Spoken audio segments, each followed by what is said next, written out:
Oi, eu sou a Lia Camargo. E eu sou a Lu Carniti. Sejam bem-vindos a Essa Tal Maturidade. Um podcast que aborda um pouco das vivências e experiências de quem tá assim, na fase dos 40 anos como a gente. Com todas as dores e delícias da fase madura. O nosso podcast é semanal e aqui a gente aborda tudo que rodeia esse universo da mulher de 40 anos. Relacionamentos, carreira, bem-estar e muito mais. Bom, eu sou a Lu, sou mãe da Ana e do Davi. Sou uma controladora em tratamento, confesso, mas também adoro diálogos sobre longevidade. E agora, aos 40 anos, eu decidi que vou começar a produzir conteúdo digital. E também tentar uma vida um pouco mais saudável em meio a esse caos urbano. E eu, Lia, sou pioneira na criação de conteúdo digital, mãe do Fefe, virginiana raiz, mas assim, adepta a algumas boas gambiarras. E agora, aos 40, tô descobrindo que o feito é melhor do que o perfeito. E convido você a experimentar com a gente a maravilha que é essa tal maturidade. Você quer vir com a gente nessa jornada? Você pode acompanhar a gente pelo Instagram, TikTok e também no YouTube ou no Spotify.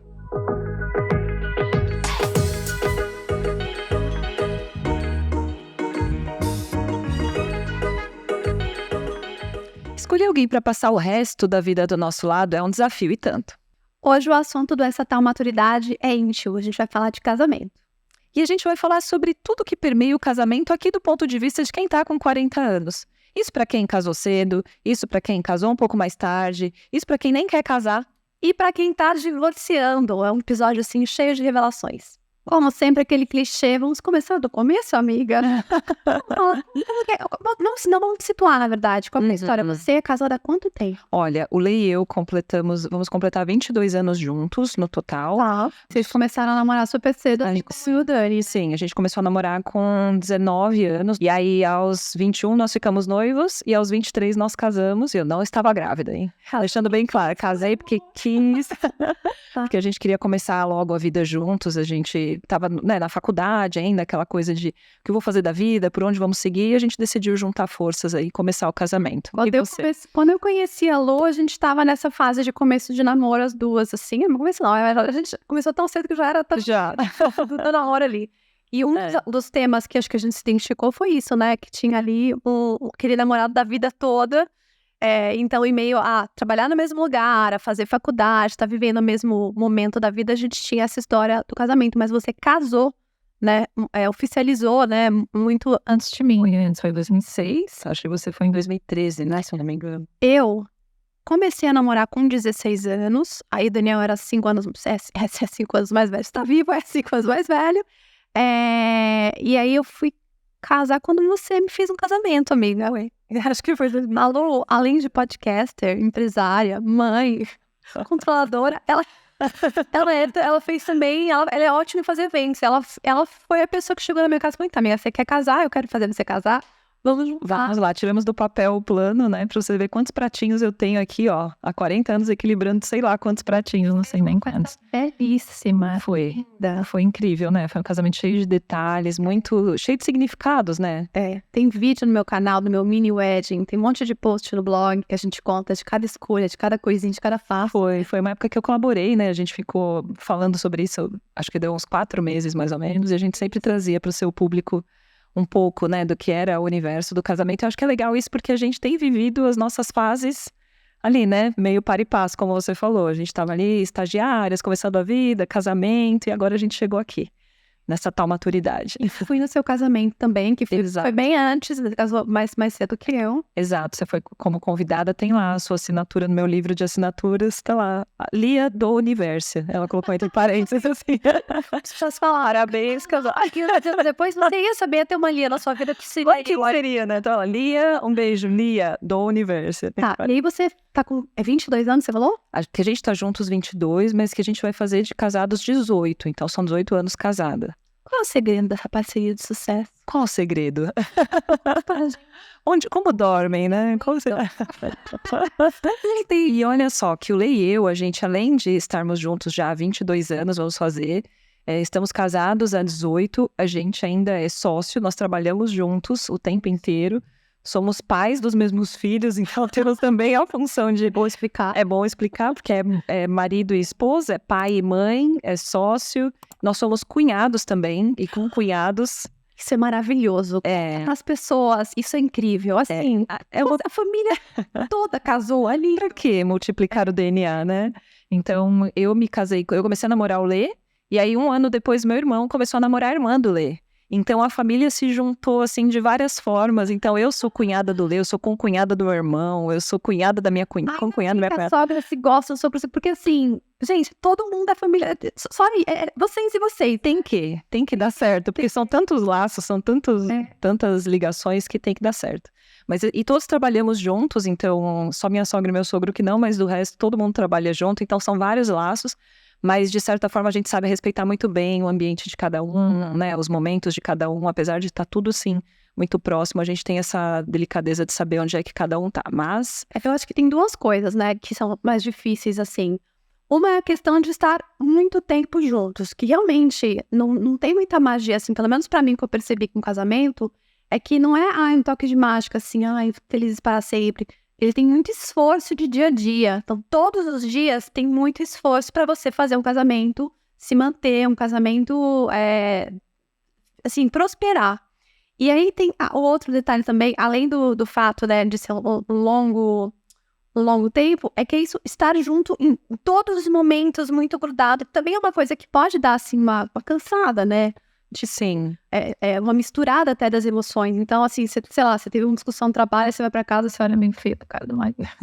Então, em vários momentos a gente precisou parar, principalmente quando as crianças nasceram, a gente precisou parar e falar, tá, isso daqui é assunto da nossa casa, a gente vai tratar em que momento? Isso daqui é assunto do trabalho, em que momento? A gente precisou separar e fazer um pouco essa dissociação, porque senão às vezes a gente estava aqui no trabalho resolvendo um monte de problemas e tal, a gente vinha e lembrava, mas tem o quê, não sei o que de casa, e as férias e não. E tem essa regra que a gente colocou, principalmente o contrário, principalmente o de chegar em casa e as crianças demandando atenção e a gente precisando tocar as nossas coisas pessoais também. A agência. Isso, acabou. E aí, porque às vezes a gente estava no jantar e a gente estava discutindo porque fulano de tal, porque o projeto, porque isso, porque aquilo, e as crianças ficavam, já acabou, o trabalho de vocês é só até às 18. Então a gente tem esse cuidado até hoje de, óbvio que às vezes escapa um assunto ou outro, mas a gente tem esse cuidado mesmo de manter alguns limites, né? Mas nesse sentido. Tinha uma dica passado. Eu costumava dar que também o casamento também precisa, assim, do empurrãozinho pra questão do amor mesmo, do romance. Então eu tinha essa obrigação do tipo, todo dia tem que ter um beijo na boca mesmo, que é uma coisa que traz pra perto, né? Que às vezes você tá correndo, não dá tempo, você vai ficando cada vez mais afastado fisicamente. Sim, principalmente, Lia, porque às vezes a gente romantiza uma situação, né? Os relacionamentos, pensando um pouco essa parte mais antiga, assim, da nossa juventude e tudo mais. A gente idealiza o casamento como se ele fosse um namoro, né? Uma evolução do namoro, como se as coisas fossem se manter como eram no namoro, e não é isso. O casamento é um novo momento na nossa vida, que a gente precisa, sim, manter essa parte toda, né, da proximidade, da intimidade, mas é uma forma totalmente diferente do namoro. Não tem aquela paixão, aquele furor, aquela coisa do namorado, né, que é mais intensa emocionalmente, né? É um outro momento. É uma coisa mais racional, mais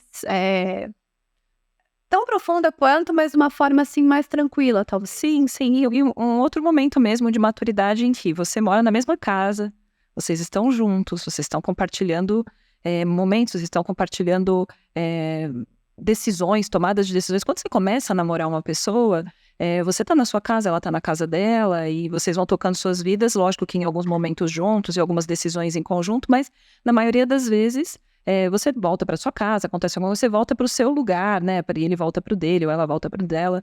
E aí acontece que quando você se casa, o seu lugar é o lugar dela. Isso, né?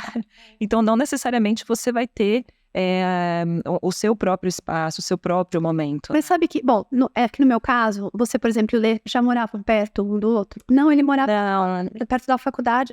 O Lê morava na Zona Leste e eu em Guarulhos. Porque como eu e a Dali, a gente morava muitíssimo longe, quando a gente foi morar junto, eu recomendava pra todo mundo, falava assim, recomendo, uma hora vai se juntar assim, porque pra mim, assim, eu tava saindo de uma casa onde eu dividi o quarto com a minha irmã, e indo para uma casa inteira, que era minha e do Dani. Então, a gente tinha mais nossa liberdade, assim, cada um fazia uma coisa, mas a gente se sentia junto.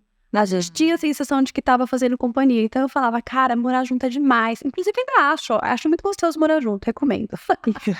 Inclusive, antes do morar junto e tudo mais, antes de você morar com o Dani, como que era a sua experiência com casamentos? Assim, desde pequena você sonhava em se casar? Você tinha aquela ideação do casamento? Como que era pra você? Eu acho que não. Acho que eu não tinha essa coisa muito romântica de vestir de noiva. Mas é claro que de criança eu brincava com isso, né? Fazia aquela brincadeira que a gente falou de anotar no outro episódio. Anotava quem será que vai ser meu marido, com quantos anos vamos casar. Mas não tinha esse grande sonho que eu sei que muitas mulheres têm, assim, de ser noiva desse dia especial. Não tinha. Eu já tinha, assim, eu tinha um grande desejo de me casar, de fazer o casamento, de ter a cerimônia, de constituir família, mas de uma forma até que não era muito positiva, eu acho. Era uma ideação muito romântica do casamento, sabe? Tinha. Quando você casou. eu casei, eu tinha 23. É bem novinho. Eu era nova, mas assim, eu penso assim, até quando eu era criança mesmo, então eu era muito, o lúdico do casamento me envolveu muito, e o romântico do casamento... O Davi que quer ser pai. Quer ser pai, né? Isso, exato. Por aí, qual que episódio foi? O 2, né? Eu acho que foi no 2. Episódio 2, onde a gente conta que o filho da Lu, ele já sonha, assim, em ser pai. Exato, o objetivo da vida dele é formar família e ser pai. Tudo que ele faz é mirando pra isso, né? E você já sonhava. E eu era assim, e o que eu acho que não é saudável nisso é que eu... tinha expectativas em todas as relações que eu tinha de que era o caminho, meu objetivo era o casamento. Tá. Então, às vezes era só um rolinho, era só um lance. Tá. E aí eu já falava, ai meu Deus, deixa eu ver se meu nome com o nome dele vai ficar legal no convite. Sabe? Cara, quem nunca fez isso, né? Qualquer mulher dá nome e colocou o seu sobrenome, cara, não, do seu, isso combina. Será que combina? E tipo, não, eu tinha 14 anos, 15 anos, sabe? Não, era só um rolinho, era só o primeiro namoro. Então, o primeiro namoro era aquela coisa, sabe? Assim, de, nossa, vai ser, vou me casar com ele, e vamos ter filhos, e vamos não sei o que. E não é. E aí veio a vida e tal, deu aquela pancada de que não é assim. Mas enfim, eu tinha uma ideia de que o casamento era muito mais uma coisa romântica do que uma coisa prática, vamos dizer assim. Então, eu sempre tive o sonho do casamento ideal, do casamento romântico, não do casamento real que a gente foi viver, né? Que eu fui viver depois que eu me casei. Eu, assim, também, mãe, acho que também um pouco disso, assim. Eu sabia que ia casar, eu sabia que ia ter filho, mas não era um sonho, assim, uma coisa como a gente vive. Então, tinha vontade, mas não era... Eu não imaginava que eu não ia querer casar. Porque tem bastante gente que fala, não quero casar, já sei que eu não vou me casar, ou já sei que eu não vou ter filhos, e tá tudo certo, e eu acho que quem tem isso muito claro dentro de si, tem, assim, uma vantagem gigantesca em se dar bem na vida, porque muitas vezes as pessoas vêm e acabam casando, ou tendo filhos por conviver, pela questão social, por pressão social, e não estão prontas para viver aquilo, não querem viver aquilo. Então, as pessoas que têm isso muito claro na mente fazem um grande favor para elas e para todo mundo que está em volta, porque não entra numa relação, ou numa maternidade, ou numa paternidade, de uma maneira só impulsiva, né? Entra de uma maneira um pouco mais consciente. Porque, né, ainda tem isso, né, do precisa casar, né? Porque quem ainda tem essa expectativa de que a gente cumpra esse roteiro, né? Agora casou, agora vai ter um filho. Agora vai ter o segundo filho. Exato. Será que é um pouco porque é o que a gente vê nas nossas famílias? Como que é na sua família casamentos, assim? O que você via quando você era pequena? Então, o meu pai, ele já vem de casamento com a minha mãe já é um segundo casamento, né? Então, eu sempre entendi que dava para ter um formato diferente, as coisas podiam ter formatos diferentes da família.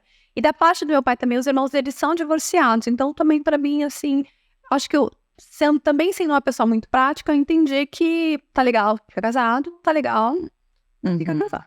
Isso era algo que você já convivia, né? Eu já entendi, eu não tinha essa coisa. Claro, assim, que a gente quer envelhecer ao lado da outra pessoa que a gente escolhe e tudo mais, mas também... Se não der... Não deu, né? Aí. Do meu lado, olha só, eu venho de uma família, né, da parte da minha mãe, meu avô e minha avó, casadíssimos, aquela coisa certinha, de viver a vida inteira juntos. Eu nunca vi o meu avô brigar com a minha avó. Era uma coisa muito casal perfeito e formando os filhos, e os filhos saindo de casa só casados. Essa família perfeita, assim, vem do lado da minha mãe. Aí a gente veio pro lado do meu pai. É uma bagunça, porque a minha avó, enfim, teve só o meu pai, mas o meu avô, pai do meu pai, tem filhos que até hoje aparecem. Ele povoou uma certa parte do país, né? Até hoje aparecem filhos, meu pai tem que fazer exame de DNA para ver se é irmão, se não é. Então, assim, já vem de uma família um pouco mais também fora dos padrões, assim, né? Então, eu vi isso acontecendo na minha família, mas meu pai e minha mãe conseguiram consumar um casamento muito sólido, mesmo passando por vários altos e baixos, várias tempestades, várias mudanças. Eu vivi isso muito de perto. Então, eu acho que eu tenho também um pouco de referência de tudo, do estruturado, do desestruturado e do que tá tentando fazer o negócio dar certo. Eles estão aí juntos já há 42 anos, tentando fazer dar certo todos os dias. Isso eu vejo deles, de que é uma luta diária, até agora, que agora eles são outras pessoas, né? É muito diferente, né, de quem eles eram quando eles escolheram casar para quem eles são hoje. Os meus pais são casados há muitos anos também. Deixa eu pensar aqui. Se eu tenho 40, é mais que 40, 42 por aí, um pouquinho antes de mim. Mas assim, o casamento dos meus pais é um casamento que, por exemplo, eu acho que eles poderiam ter se divorciado em alguns momentos da vida, assim, que eles tiveram crises mais feias e tal, mas acabaram não se divorciando por essa dificuldade, né? Já tem filho, já tá aqui tudo formadinho, tudo certinho, mas eu acho que muitas mulheres ainda têm isso, né? Agora já tá tarde demais, agora já tem 40 anos, vou divorciar agora. Tem um pouco dessa questão. E eu acho que a minha mãe e meu pai foram um pouco disso, assim. Mas eles também, é que meus pais são engraçados, os dois são escorpianos. Então, é tiro, porrada e bomba, e daqui a pouco eles estão se amando. Sim. Eu fui esse final de semana na casa dos meus pais, e aí tava tudo bem, de repente deu uma bobeira lá, brigaram, por causa de um bolo. Assim, um bagulho de bolo. Aí tá bom, aí minha mãe foi pra sala, meu pai, aí minha mãe fica, cadê o Edson? Cadê ela? Mãe, deixa eu... Sim. Ele tava brincando pra agora. Mas cadê o Edson? Então, assim, ele já virou uma coisa que os dois se entendem na bagunça também, então... Deus me livre, mas quem me dera, né? O tempo inteiro assim como é. E aí, é engraçado, porque a gente falando agora dos nossos pais, a gente falou um pouco da gente, um pouco dos nossos pais, mas quando a gente para pra pensar que a gente... que a ideia do casamento é um negócio muito louco, né? Porque a gente... escolhe uma pessoa, na teoria, para passar o resto da nossa vida do nosso lado. A ideia do casamento é essa, né? Inicialmente, não é aquela... Óbvio que, né? Deu certo, não deu, separa, mas a ideia inicial é de que seja alguém para você ficar, né, o resto da vida. E quando você para pensar que, às vezes, aos 20... 22. 16, não, 16. Isso. Né? Onde que eu tava escolhendo marido com 16? Mas aconteceu, a gente foi se dando bem, as coisas foram evoluindo e chegamos nisso. E a gente vê casos também de pessoas que casam com o primeiro namorado e dão super certo, é o amor da vida e vai embora. E eu acho isso muito legal. Mas nem sempre é assim. Isso é um pouco do que eu trago pra Ana também, pro Davi, de que eles não precisam criar tantas ideias e criar tantas projeções, porque a vida real é diferente daquilo que a gente... imagina. E às vezes também você escolhe alguém pra envelhecer junto, mas essa pessoa, ela amadurece junto com você. Tem esse detalhe, né? Boa. Você envelhece junto, mas as duas pessoas vão, assim, na parte da maturidade mesmo, começa a se distanciar, ver que um foi pra um lado, um foi pro outro. E não necessariamente precisa estar todo mundo na mesma linha, né? Tudo bem, se não dá pra juntar, se não dá pra caminhar junto, eu acho que também nem outro sinal que... Exato. Dá mais pra continuar envelhecendo junto simplesmente e não estar junto em outro sentido. É porque a maturidade é um processo muito pessoal, muito íntimo. Cada um tem a sua bagagem, cada um tem sua história, suas vivências. Por mais que essas vivências sejam partilhadas por um período da nossa vida, que é o período do casamento, não necessariamente a gente vai para o mesmo lugar. Então, esse é um dos pontos que faz com que o casamento tenha que ser um lugar de muita parceria, de muita intimidade, de muita proximidade, para o tempo inteiro você estar olhando e falando, tá, tô vendo, ele tá vindo também, eu tô indo, ela também tá vindo. Para não ficar uma coisa assim, de às vezes um disparou, né? Um é o Hamilton lá na ponta e o outro ficou aqui atrás e não conseguiu ir junto. Então, por isso que eu acho que a intimidade no casamento é algo primordial, né? E o espaço da conversa, o diálogo, é algo... assim, fundamental, é ouro dentro do casamento, quando um casal tem o espaço do diálogo, né? Isso, e é porque é muito nesse diálogo que um vai puxando o outro, né? Ó, você tá me deixando eu tô deixando você pra trás, vem cá, dá a mão, vamos. Vai um ajudando o outro pra erguer, pra ir junto, né? Porque é uma tocada de vida em conjunto, né, Lia? Quando a gente casa com alguém, a gente tá falando, beleza, eu vou viver minha vida junto com a sua. Não é que você passa a ter uma vida só, os dois juntos. Eu sigo tendo a minha, né? Você segue tendo a sua e a gente vai seguindo juntos com as nossas vidas, né? É muita responsabilidade quando você partilha isso com alguém, né? E aí acho também até que tem uma coisa de... A gente tenho comentado muito no podcast aqui sobre gerações, né? Mudanças que as mulheres foram sofrendo culturalmente com o tempo mesmo, com as gerações. Então, talvez, lá na época da minha avó, o casamento fosse assim, as duas fossem se murchando muito pra dentro, né? Com a chegada da maturidade, com a velhice juntos. E agora, pelo menos da minha parte, eu já sinto que assim, olha, se tá puxando, a pessoa não vem, você vai, sabe? Também separa. Hoje é mais fácil separar. É menos tabu esse assunto. O divórcio é uma coisa, né, mais falada, mais... a gente fala mais disso e a gente também acredita que a vida não acaba aos 40, né? Então, assim, não tem por que ficar, já temos um filho, já... Não tem porquê. Exato. Inclusive porque, se a gente parar pra perguntar, se a gente conhecesse essa pessoa aos 40, será que é uma pessoa que a gente escolheria pra casar? Porque às vezes a pessoa que a gente conheceu lá aos 16, aos 19, aos 18, é uma pessoa que você fala, ai, tem tudo que todos os aspectos que eu admiro, tem todas as premissas que eu busco pra uma pessoa pro resto da minha vida, mas como que vai ser essa pessoa quando ela chegar aos 40? Será que se, né, a gente conhecesse hoje aos 40... Fala pra Ana isso. Exato. Como você fala pros filhos, se você consegue prospectar ali alguns anos adiante com essa pessoa mais velha, ela vai estar, o que ela vai fazer, até às vezes olhar um pouco os pais da pessoa, acho que também diz Exato. quem ela vai ser. Qual é o ambiente dela, né? O que ela tem de perspectiva. Eu com certeza não estava preocupada com isso, tá? Não. A gente tem muito mais preocupações estéticas e de solução ali pontual das nossas relações, dos nossos sentimentos, do que de fato projetando, né? Por isso que eu acho que o casamento ele é mais acontece do que ele é escolhido, né? Acho que a gente deixa mais o casamento acontecer entre as duas pessoas do que, eu vou escolher alguém para se casar comigo, né? É verdade. Eu acho que ele vai acontecendo. Eu tenho uma amiga que é a Giovana, que filmou o seu casamento, que fez, né, vários casamentos comigo também, e ela não fez um casamento, ela foi se casando com o marido dela, achei isso o máximo, e ela conta isso. Então, assim, eles começaram a namorar, e aí eles começaram a ter um pouco mais de intimidade, aí foram morar juntos, e aí o casamento foi acontecendo em várias etapas, até que eles foram se casar na Aurora Boreal, só os dois, foi um destination wedding, só eles ali pra selar o casamento deles. Tá. Então, já estavam casados, entendeu? Se você mora junto, você já tá casado. É. A não ser que a pessoa faça, porque tem também, né, é o direito dela. Pra ela, é muito importante o papel, a assinatura, de repente a cerimônia e tudo mais. Mas se não, é a mesma coisa. Até mesmo porque hoje a gente tem várias, eu tô inclusive tentando ouvir mais sobre, conhecer mais sobre as várias formas de relacionamento, porque hoje você pode estar junto com a pessoa e não ser necessariamente, né, casado ou ter só a monogamia, tem várias outras formas, né, de se relacionar, e eu tenho estudado muito isso porque não é o meu lugar de fala, mas eu preciso saber mais ou menos, né, como é que essas coisas acontecem. Mas aí se a gente for pensar um pouco né, você falou no começo sobre a manutenção do casamento, de como né, essa situação, e a necessidade da gente estar próximo, da gente caminhar junto. E quando a gente começa a perceber que a gente não está indo muito junto, quando a gente não está indo muito próximo. Bom, não vamos falar sobre o meu caso, tá? Pra quem ainda não sabe, eu acabei de me divorciar esse ano, faz alguns meses, na verdade. E assim, é um processo que é muito longo, é um processo, né, que você começa a se separar, começa a avisar a pessoa, você vai separando aos poucos, até chegar de fato, não assinar os papéis de divórcio. E é muito difícil, porque é muita coisa que você bota na balança, né, é muita coisa que você vê.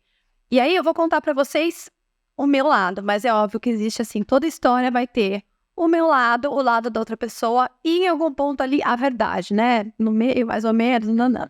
Mas pra mim, no momento em que eu achei que eu tinha sido abandonada emocionalmente, não tava mais tendo um suporte que se espera de um parceiro, que eu cansei de puxar a mãozinha, tipo, vem, você não tá me acompanhando, eu tô indo e você não tá vindo, a outra pessoa não tava ali, não tava me dando nada, tava me dando migalhas.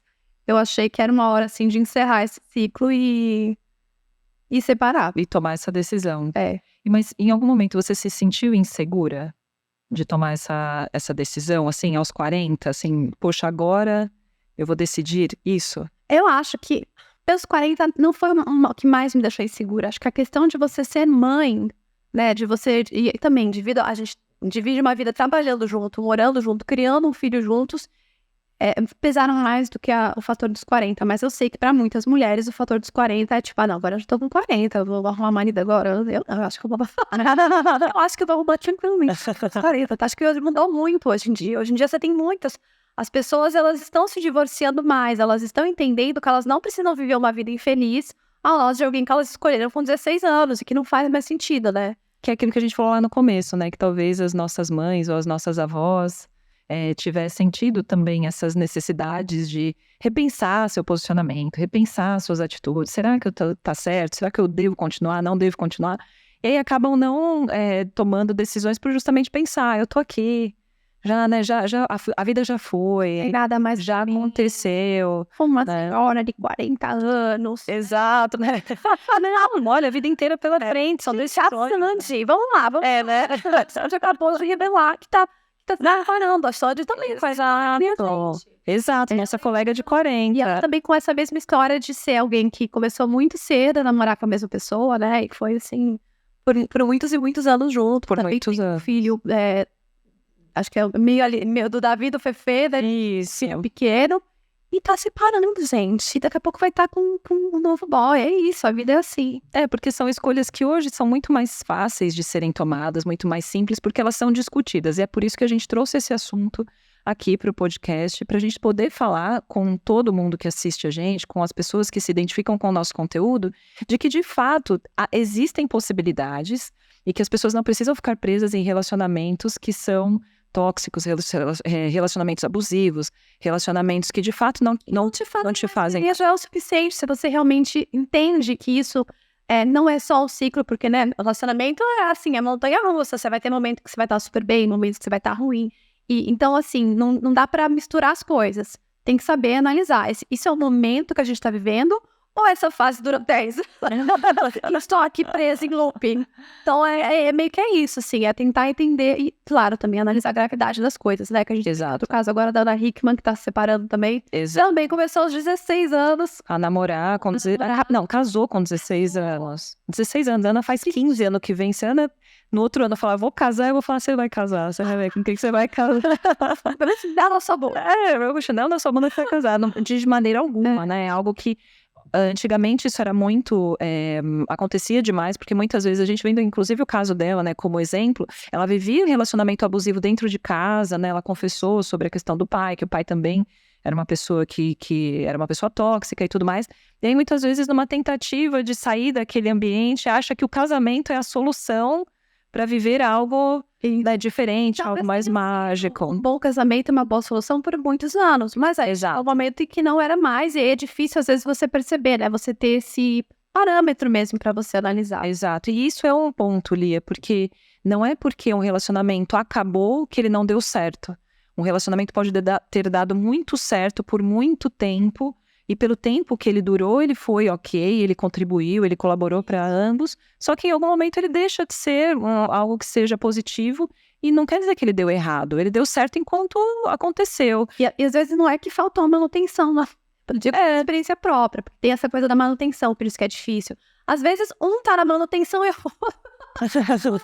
então... Um tá com o macacão lá, o Pereirão, lembra daquele personagem da novela, aquela Pereirão, que ela tava lá, ela consertava a pia, consertava as coisas, fazia tudo, né, e o outro não tá nisso, né, não tá nesse pique. Eu, do meu lado de cá, eu já vejo um movimento completamente ao contrário, Lei e eu, a gente tem evoluído muito enquanto casal, porque a vida vem trazendo a gente, né, enfim, a gente começou, nós casamos, nós viramos sócios depois, e pais, e agora cada vez que a gente vê a evolução, né, que a vida traz, o que a vida proporciona pra gente, a gente sempre tem esse espaço de parar e falar, eu tô sentindo que a gente tá indo muito por esse caminho, o outro vem e traz, eu acho que a gente podia trazer um pouco mais pra cá. Então tem momentos que eu tô indo um pouco mais à frente e eu venho e dou uma chacoalhada nele e trago ele junto. Tem momentos que ele tá indo mais à frente, ele para e vem junto. Essa alternância é saudável, né? É isso que a gente espera, né? Que um tá melhor um dia, daí o outro dá uma ajuda e vai nessas mudanças. Exato, é saudável e é normal. E que bom que isso acontece, porque eu acredito que é isso que faz, como se a gente imaginasse uma engrenagem funcionando, né? Palavra aqui. Olha aí. Ela vai falar. Estamos alinhados. É porque... E não tava no roteiro, hein? Essa parte da engrenagem. Mas é porque o casamento, ele é uma engrenagem feita por várias partes, né, pelo nosso ciclo de amizades, pela rede de apoio, mas principalmente por duas engrenagens que têm que caminhar juntas. Então, quando uma vai mais, puxa a outra, quando a outra vai se levando para um lugar. Eu sinto isso, que o Lei e eu, nós nos levamos para um lugar que a gente tem planos, a gente tem sonhos, a gente tem projetos, mas é no dia a dia aqui. E você acha também tem agora isso, pensando assim, você acha que o seu objetivo e o dele se encontram, assim, os objetivos que vocês têm, tanto de trabalho, quanto de vida, quanto da casa, quanto de velhice, quanto de filhos, eles se encontram, assim? Nem sempre numa forma muito fluida. Nem sempre. Muitas vezes o meu objetivo é um objetivo, o dele é outro, mas na maior parte das vezes eles estão no mesmo, vamos dizer, numa mesma estrada. Às vezes eu estou numa pista da direita, ele está na pista da esquerda, e às vezes a gente vem para a pista do meio juntos, aí ele volta para a pista da... Assim, a gente vai, cada um na sua pista, às vezes na mesma, mas numa mesma estrada, no mesmo caminho para um mesmo lugar. Tá. Porque não adianta achar que, né, a gente tem... poxa, vamos ter sempre tudo fluindo, tudo indo em mil maravilhas, o mesmo objetivo, o tempo inteiro concordando com tudo. Não, a gente discorda em muito. E eu acho que isso é normal, isso é natural, isso é saudável para o casamento. E a parte de física mesmo, o sexo, querida. Você tem alguma dica? O que você acha que é saudável para vocês? Assim, o que funciona para manter a longo prazo mesmo, que vocês estejam juntos como casal também? O sexo pra gente é um ponto que era muito tabu na época em que nós começamos a namorar, porque nós estávamos dentro de uma doutrina religiosa que trazia o sexo como algo ruim. Como algo errado, né? Na verdade, não ruim, mas como algo errado, que a gente não poderia fazer antes do casamento, que a gente precisava primeiro casar. Por isso que a gente, por isso você casou, pau, né, Beata? Bora casar logo para poder fazer o que tem para fazer, né? Para fazer a lição de casa. Mas era uma coisa assim, era muito mais visto como algo errado, né? Que não poderia ser feito. E aí, quando a gente casa, vira uma obrigação. Então, era uma coisa assim que... E falando, tá, mas não era errado? Não era pecado? E agora eu tenho que fazer... Olha a cabecinha da garota de 20 e poucos anos. E eu não sabia para onde eu ia, o que eu fazia. Então, assim, o sexo é algo que... Não podia ler nada a respeito, não podia falar com a minha mãe a respeito. Não. Isso, claro. O que eu faço com isso aqui? E ainda era pecado. E querendo ou não, o sexo faz parte do relacionamento, independente de qual seja o grau, se é namoro, se é noivado, casamento, enfim. Só que isso foi colocado pra gente como sendo algo que a gente não podia nem pensar, nem falar, nem tocar lá. E é algo que, quando a gente casou, virou a chave, a gente falou, como que é? O que a gente vai fazer agora? Como construir? É algo que é construído juntos também. É uma intimidade que ela é conquistada. E eu falo aqui dos nossos 22 anos de relacionamento, 18 anos casados praticamente, que é algo que é no dia a dia. O sexo é parte do casamento, ele não pode ser a prioridade do casamento, mas ele também não pode ser esquecido, ele faz parte do relacionamento, né? E ele precisa ser algo acordado, algo alinhado e algo respeitoso entre as duas partes. Eu acredito que ninguém mais, além dos dois que estão envolvidos, tem que opinar, tem que dizer se pode, se não pode, se deve, se não deve, se é certo, se não é certo, se vai, se não vem. Eu acho que é algo que tem que estar muito bem alinhado e muito bem estruturado dentro dos limites do respeito, né, e da honestidade, enfim. Mas é algo que, se a gente não tomar cuidado, o sexo ele pode virar tanto como um veneno, ele pode ser um remédio ou pode ser um veneno, também. Então isso também tem que ser muito alinhado entre o casal.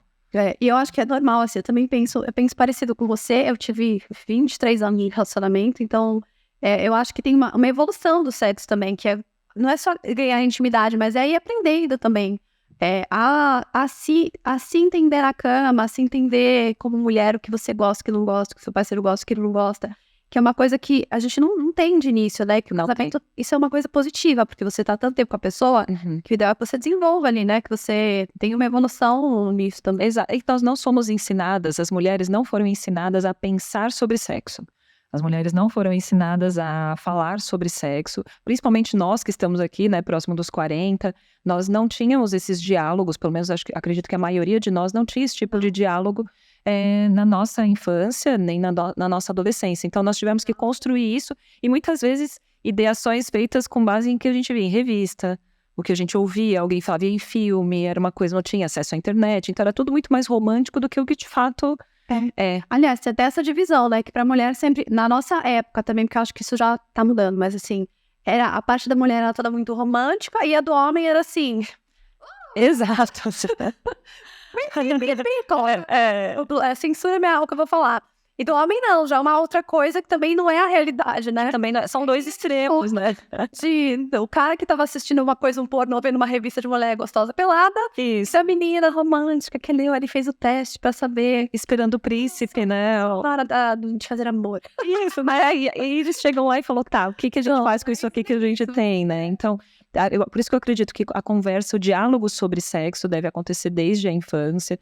Deve acontecer, né? É um diálogo que tem que acontecer muito claramente, muito abertamente. Estou falando de sexualidade, não estou falando de sensualidade, né? Tem que ficar muito clara a diferença entre as duas coisas, né? Sexualidade é aquilo que a gente lida, né? Da nossa posição enquanto pessoas, né? Da nossa sexualidade desenvolta, e a sensualidade é outra coisa, que aí a gente só vai falar mesmo com a criança ou com o adolescente um pouco mais pra frente. Mas eu acredito que se a gente começar a conversar um pouco mais sobre esse assunto, principalmente com as meninas, para que elas possam começar a entender o que eu gosto, o que eu quero, o que eu posso, o que eu não posso, o que o outro pode. E também assim, não é nem forçar uma coisa, só trazer com mais naturalidade esses assuntos, né, pra casa, que é um assunto que os meninos ouvem do pai de uma forma assim, isso, faz aquilo. E as meninas não ouvem nada, né? Então você tem uma discrepância ali de um pro outro, cara que se encontram, dá errado, lógico. Errado. Né? E aí a gente também aqui, né, no alto dos 40, quando a gente pensa em inovar, em fazer alguma coisa diferente, em projetar alguma mudança, ou enfim, trazer algo de novo, dá uma insegurança, né, um pouco assim. Porque a gente fala, poxa, agora, assim... Nossa, é uma preguiça. Não, né? É uma certa preguiça. Você fala, até agora eu fiz assim, eu vim aqui nesse ritmo, eu vim nesse caminhar. O que eu vou inventar agora, né? Polidense, não, né? Não, do polidense, acho que não. Striptease, como fazer, né? Guia, né? Mas eu acho que é isso, a maturidade traz pra gente essa possibilidade de olhar e falar, não, eu vou experimentar isso daqui. Não, eu não vou mais fazer dessa forma, eu vou procurar outra forma. Ou até de se entender. Não tem lugar de fala nisso, mas para se entender sua orientação, entender as suas vontades. E muitas vezes, muitas pessoas se veem em situações, em orientações sexuais diversas, quando chegam na maturidade, né? Isso é verdade. Porque fui ensinada o tempo inteiro que homem deve se relacionar com mulher, mulher deve se relacionar com homem, e nunca parou para refletir, para se entender, para se ouvir, ou para imaginar que ela pode sim ter outros tipos de relacionamento e que tá tudo certo, né, de se abrir para isso. Acho que a maturidade traz isso também um pouco, né, pra gente olhar e falar, então, amiga, falando nisso, outra relação bombástica, né? Vamos ali rapidinho no camarim. Agora que a gente tem, falando um pouco mais sobre isso, as pessoas têm esse tipo de abertura de olhar para si. A gente não tinha isso, né, na nossa infância, na nossa adolescência, a gente não via os adultos em volta da gente fazendo esse movimento.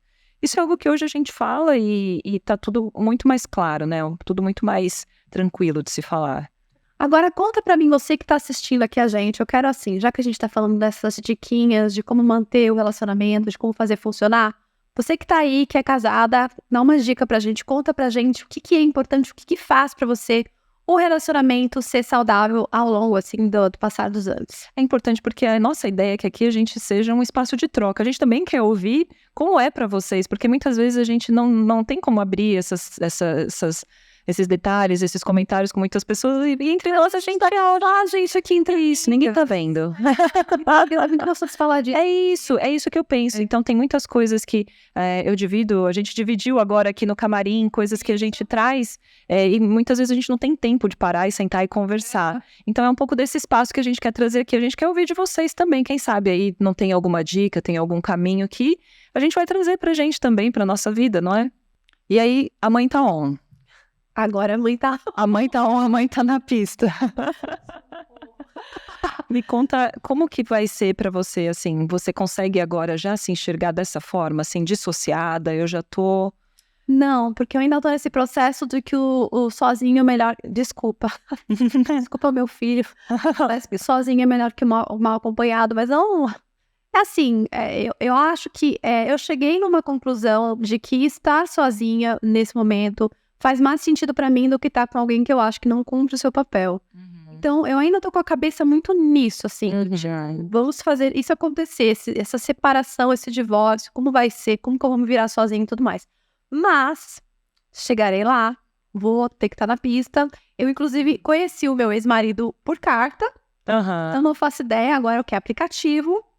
E eu não faço ideia, gente. Vocês vão ter que ver os próximos episódios pra saber como é que é ali a solteira. E eu não sei, gente, né? Eu não consigo nem me imaginar, amiga. Então, esse é o exercício que às vezes eu faço. Lógico, eu não vou jamais. Minha ideia é ficar com o Lê pelo resto da minha vida. Aliás, Lê, te amo. A vida inteira contigo, daqui até o fim. Mas às vezes eu faço esse exercício de pensar assim, se eu me separasse, se eu acabasse o meu casamento, como faz? Então, como começa? Porque lidar com homens é preguiça. Eu penso nisso, Lia, porque eu falo assim, se eu tivesse que um dia voltar a me relacionar, eu não sei como é que paquera, como que é hoje, como que são as relações, né? Como se expor e não se expor tanto ao mesmo tempo. A gente vai descobrir aí, daqui a pouco, vai aparecer com um namorado novo, Gisele, Sandy, Vanessa, Nickman, quem mais tá Marinha, né? Aí que se separaram nesse ano, né? Sim. A gente tá vendo um monte de separações, de casamento, assim, que a gente não acredita. Pois é. E a gente virou até uma piada interna minha e do Lê. Às vezes eu falo, Lê, você não sabe quem separou. Ele, pelo amor de Deus, porque veio uma atrás da outra, né? Então, a gente também tem muitos amigos nossos que acabaram se separando. Então, assim, eu acredito que é algo que a gente hoje tem um pouco mais de acesso, a gente vem falando um pouco mais sobre isso, porque é algo que está acontecendo na nossa idade, mas eu me pego também, assim, pensando, poxa, acho que se eu me separasse do Lê, eu não sei se eu ia querer casar de novo. Eu acho que assim, um bom até conselho, uma dica pra você que tá querendo separar, se você consegue se ver feliz sozinha, né, antes de você idealizar, romantizar, se imaginar com um novo marido, com uma nova família, não, calma, tá bom, você vai separar. Você consegue se ver feliz sozinha? Porque pra mim, eu fiz esse exercício um pouco assim, comigo mesma. E eu pensei, me vejo. Bom, tá ótimo. Isso é um ótimo ponto, Lia, porque às vezes a gente não teve tempo de ter esse tempo sozinhas na nossa fase adulta, de adolescência para adulta, porque a gente começou a namorar e tinha essa coisa de namora, vai, e já engata no casamento, a gente não parou para ter um tempo de olhar para nós mesmas e de falar, tá, peraí, deixa eu ver o que eu quero, quem eu sou, o que eu gosto. Então, acho que se você tem esse momento agora, e para quem mais tem essa situação, às vezes essa dúvida, ou tá pensando em talvez né, se divorciar, se é o momento de continuar, se não é, de parar para pensar, de falar, poxa, eu preciso de um tempo, né, para me enxergar, para me olhar, coisa que a gente não teve na nossa... Eu gosto muito, pela minha experiência, 23 anos, vocês imaginam que eu gosto muito de estar com alguém e assim, de estar com uma pessoa mesmo, não de sassaricar com várias. Então eu imagino que eventualmente, sim, nem eu imaginava que eu ia me casar um dia, ter filho um dia, imagino que eu vou me casar de novo um dia. Mas, assim, sem esse desespero, essa coisa do que precisa acontecer, senão, as noites solitárias, nada. Sim, ou de que precisa ser um casamento, né? Tem várias formas hoje, né, que a gente descobre de se relacionar e várias possibilidades. E aí, falando sobre essa parte de como nos relacionarmos, eu quero trazer um tema aqui que é sobre dependência emocional.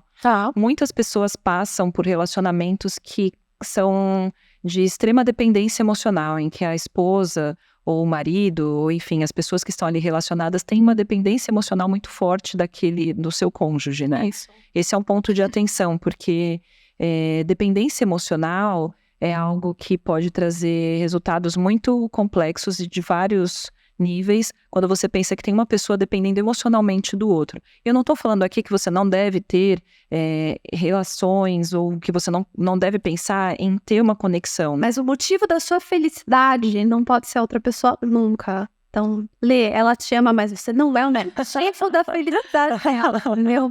A nossa felicidade, exato. A gente, na verdade, tudo, né? Você não pode basear toda a sua felicidade no teu trabalho, focar tudo em uma coisa só, né? Nem filho.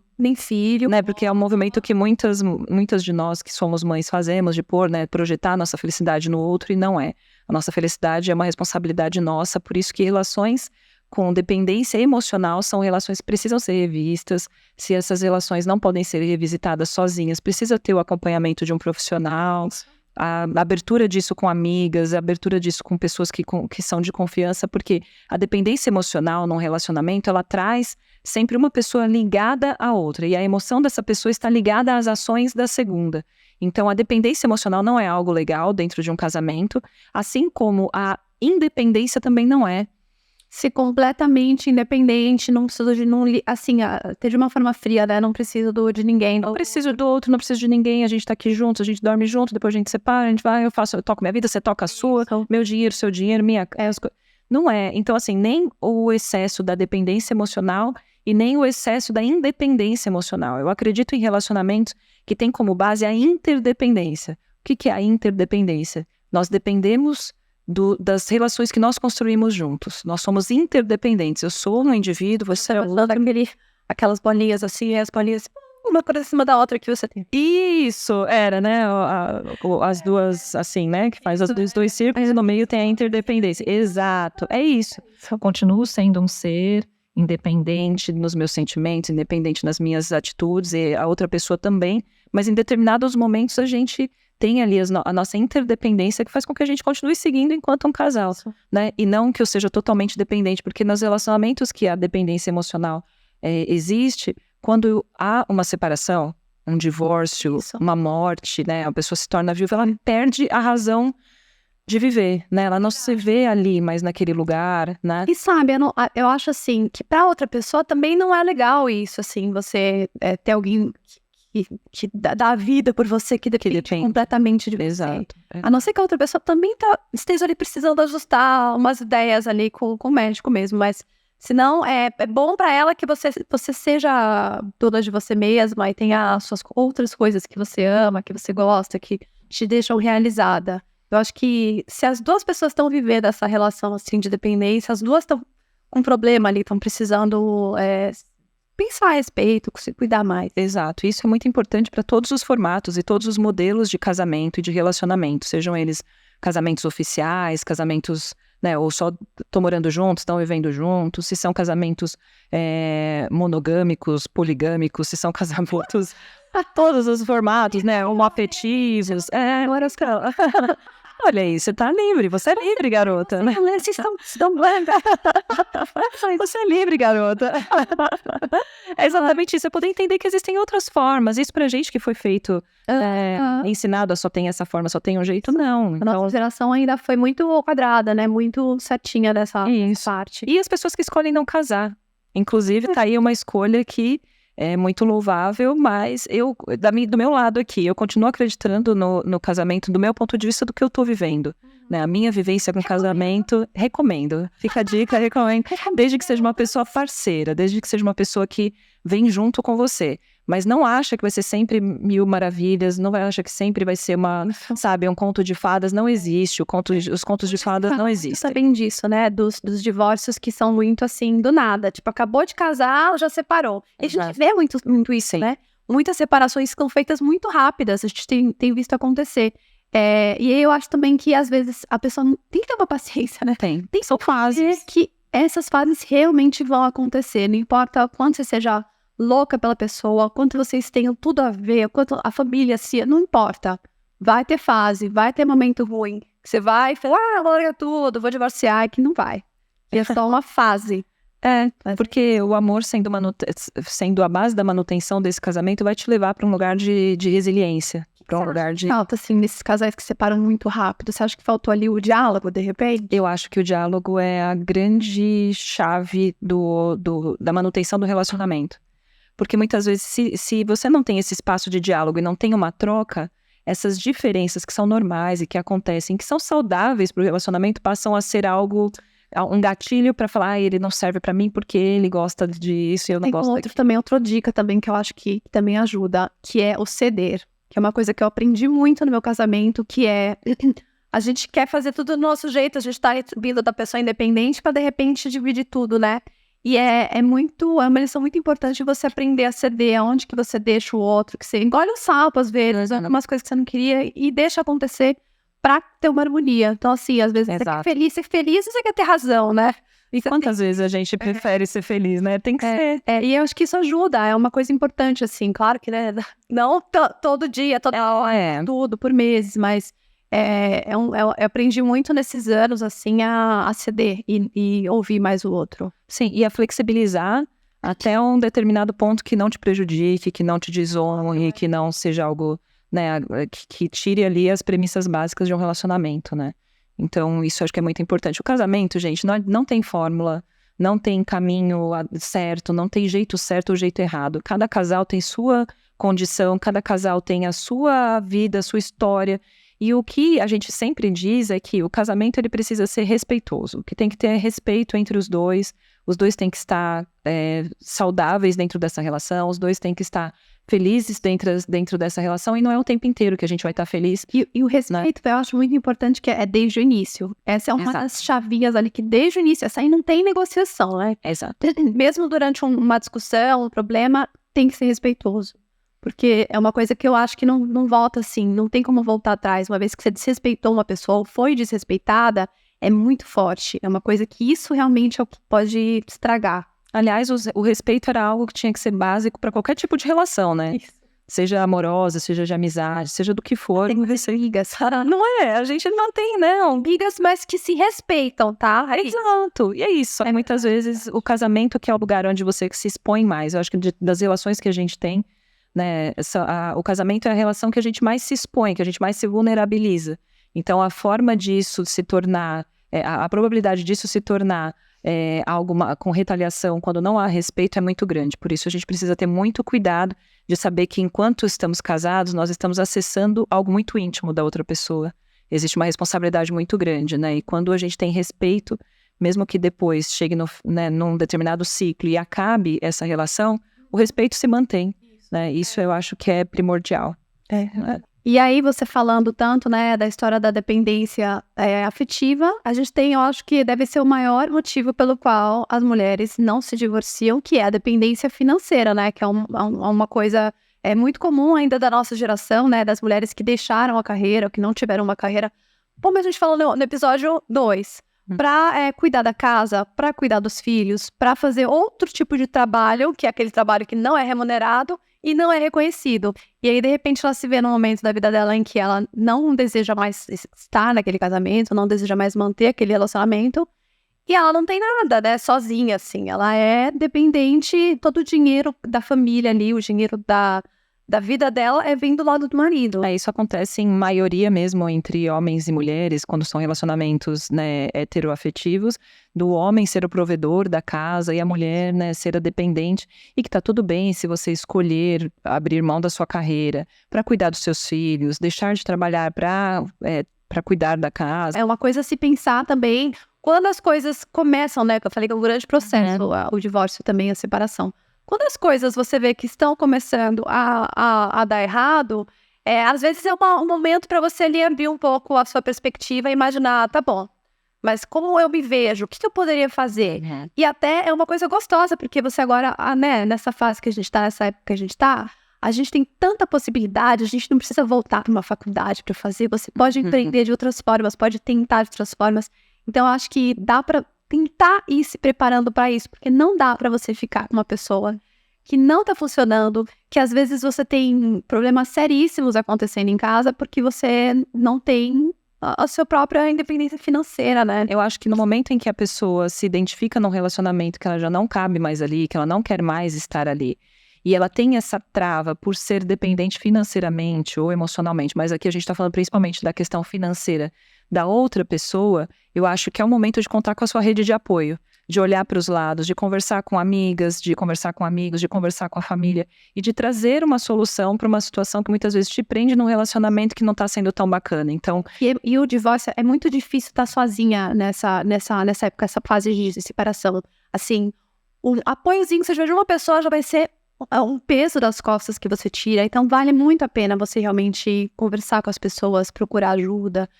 Mesmo que você, não é nem pedir conselho, né, porque é uma coisa muito sua, muito pessoal, ninguém tem direito de dar conselho sobre o que você deve ou não fazer, mas é bom ouvir o lado das pessoas, o ponto de vista delas. E saber que você tem com quem contar, saber que você tem alguém que pode te ajudar, que pode te orientar, que pode trazer algum tipo de solução, é algo muito necessário e muito certo de que você vai ter um apoio, um caminho para seguir. Então, que a gente também possa ser aqui um espaço para você que está em qualquer dessas situações que a gente trouxe aqui, que a gente possa compartilhar. Se a gente puder ajudar de alguma forma, a gente está aqui para isso. Conta pra gente, já usa os comentários aí, conta pra gente em que momento você tá, assim, quando o assunto é relacionamento.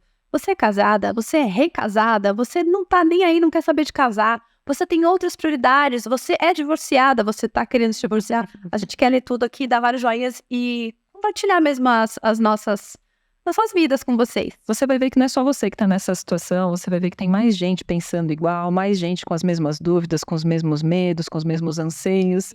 Acho que esse é o propósito aqui da nossa comunidade, que a gente possa trocar e criar um ambiente em que todas nós possamos nos identificar. Aproveitando, Lia, no próximo episódio do ETM a gente vai falar sobre saúde mental, que é um assunto que esbarra bastante nesse que a gente tratou aqui hoje. E tem muita coisa pra falar quando se trata da saúde mental da mulher que tá assim, ó, por volta dos 40 como a gente. Você é a nossa convidada para sentar e conversar com a gente um pouquinho sobre saúde mental e como é importante olhar para esse assunto aqui da nossa fase. Ó, é na semana que vem, hein? E já sabe, se você tá curtindo o nosso podcast, deixa o seu joinha, se inscreve aqui no canal. Recomenda, acho que isso é o mais importante. Recomenda o nosso podcast para suas amigas que estão também nessa fase de vida tão madura. E continua aqui com a gente. A gente está aqui semana que vem de volta. A gente está também no ETMcast nas redes sociais. Eu sou a Lu Carniti. E eu sou a Lia Camargo também nas redes sociais. No TikTok, no Instagram, por aí. Vem junto com a gente. Tá sendo muito legal compartilhar isso com vocês.